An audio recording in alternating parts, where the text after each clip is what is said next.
ओम शांति। मम्मा के जीवन में एक चुंबकीय शक्ति थी। इस कारण से उन्होंने सबको शिशुवत समझा।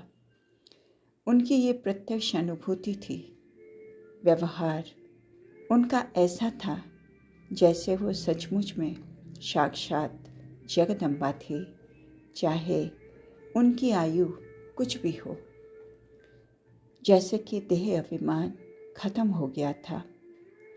जब आयु का भान नहीं, पुरुष है स्त्री है इसका भी भान नहीं, शत्रु है या मित्र है इसका भी भान नहीं, किसी भी चीज का देह अभिमान नहीं, तो वो कितना बड़ा योगी होगा।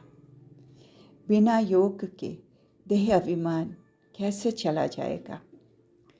तो योग की शक्ति सर्वश्रेष्ठ है। योग बल से ही विजय प्राप्त करते हैं, विजय माला के मनका बनते हैं। और मम्मा ने अपने जीवन में ये प्रैक्टिकल में दिखाया। दिल्ली में एक व्यक्ति था जो अपनी पत्नी को बहुत तंग करता था। पवित्रता के कारण उसके घर में झगड़ा होता था। अपनी पत्नी की मार पिटाई करता था।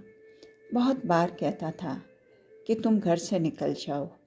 पास वालों और रिश्तेदारों से वो कहता था ये ऐसी करती है, वह वैसी करती है। जब से ये सत्संग में जाती है तब से घर में ठीक से सेवा नहीं करती है, बच्चों की ठीक देखभाल नहीं करती है। वो उसके बारे में गलत गलत बोलता रहता था। वो अपनी पत्नी पर बहुत बिगड़ा हुआ था। एक दिन उन्होंने अपनी पत्नी को घर से निकाल दिया तो वो उनकी पत्नी एक महिला आश्रम में जाकर रहने लगी जब तक उनका फैसला ना हो जाए।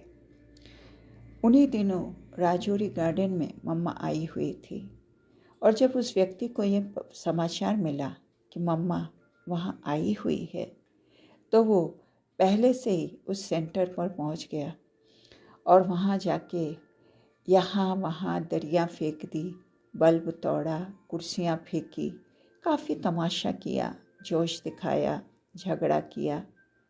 बोलने लगा मम्मा कहाँ है, मम्मा से मेरी बात कराओ, आज मैं अपना फैसला करा कर ही जाऊँगा। बहनें तो बहुत डर गई थी कि वो झगड़ा करने आया है, हम उसको कैसे शांत करें। कोई भाई उस समय नहीं था। मम्मा सबसे ऊपर की मंजिल पर थी। उसने फिर बोला मम्मा कहाँ है, आप लोगों ने मम्मा को छिपा कर रखा है, बाहर क्यों नहीं आती, मुझे उनसे बात करनी है, मेरे से बात कराओ। बहनों ने कुछ सुना नहीं तो वो अपने आप उस मकान में घुसा और मम्मा को ऊपर नीचे ढूंढा, लेकिन उसको कहीं मम्मा नहीं मिली। आखिरकार वो सबसे ऊपर की मंजिल पर गया। वहाँ एक चारपाई थी और एक कुर्सी थी। कुर्सी पर मम्मा बैठी थी। जब वो व्यक्ति वहाँ पर गया तो मम्मा कुर्सी से उठी और चारपाई पर बैठ गई। मम्मा ने उससे कहा आओ बच्चे आओ, बैठो, कैसे आए हो। बहुत प्यार से उसको कहा आओ बच्चे कुर्सी पर बैठो। मम्मा के इन शब्दों को सुनते ही वो पानी पानी हो गया और सच्चे मन से मम्मा माँ कहने लगा। वो अपना प्रश्न ही भूल गया, केवल माँ माँ माँ कहता रहा। मम्मा कहने लगी बोलो बच्चे कैसे आना हुआ। वो कहने लगा कुछ नहीं माँ, कुछ नहीं।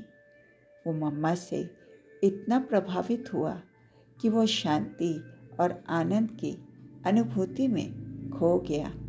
मम्मा ने उससे कुछ कहा नहीं था, सिर्फ कहा था कि कैसे आना हुआ। फिर मम्मा ने कहा आओ बच्चे यहाँ बैठो कुर्सी पर। वो बड़ी नम्रता से कहने लगा नहीं माँ, मैं यहीं नीचे बैठूंगा, वही ठीक है। मम्मा ने फिर कहा तो वो कुर्सी पर बैठ गया, लेकिन जब अपनी बात बताने का समय आया तो बता नहीं पाया। मम्मा को देखता रहा, शांति से देखता रहा। मम्मा ने भी उसको दृष्टि दी। उस दृष्टि से उसको बहुत लाभ हुआ और अनुभव भी हुआ। फिर वो वहाँ से चला गया। बाहर जाकर बोलने लगा कि मम्मा बहुत अच्छी है। वो मम्मा के मातृत्व से बहुत प्रभावित हुआ कि उसका मन बहुत हल्का हो गया और कहने लगा, मम्मा कितनी महान है। उसका मन भी परिवर्तित हो गया। फिर उसने मम्मा से कहा था, मम्मा मैं फिर कभी आऊँगा। ऐसे कहकर वो चला गया। मम्मा ने उससे ये नहीं पूछा तुम कौन हो, कहाँ से आए हो, किससे पूछकर अंदर आए हो। बहुत प्यार से उससे बात की, उसको सम्मान दिया। उसका मन भी परिवर्तित हो गया। उन दिनों कई लोग बाबा की भी निंदा करते थे। यज्ञवत्स अपनी निंदा तो सुन लेता था, चलो उसके बाद संस्था की निंदा करे तो भी बर्दाश्त कर लेता था। खास करके जब कोई बाबा की निंदा करने लगे जिससे हमारा अनन्य प्यार है, जिससे हमने जीवन पाया है, उसके लिए कोई उल्टा शुल्टा खराब बोले तो किसी को भी उत्तेजना होती है। लेकिन ये भी नहीं होना चाहिए। ये मम्मा के जीवन से सीखा जा सकता है। जब तक कोई आदर्श सामने ना हो तो व्यक्ति किसका अनुसरण करे। कोई सामने ऐसा आदर्श तो होना चाहिए ना। महात्मा की परिभाषा तो ये है, जो मन वचन कर्म से एक हो, अंदर बाहर से एक हो। मम्मा का जीवन निर्मल एकदम दर्पण की तरह था। कोई भी उनके पास आकर बैठ जाए, चाहे वो अपना हो या पराया, वो यही कहता था, ये मेरी मम्मा है।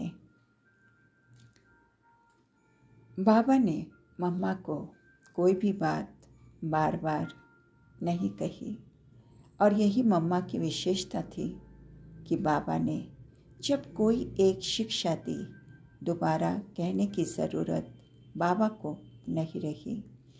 जी हाँ कह के मम्मा ने उसको अपने जीवन में लाया। इसको कहते हैं पुरुषार्थ। मम्मा खुद मुरली सुनाती थी, अपनी वाणी चलाती थी तो कहती थी, जब आप कहते हो कि मैं पुरुषार्थी हूँ तो आप ये पुरुषार्थी शब्द किस भाव से कहते हो, किस प्रसंग से कहते हो।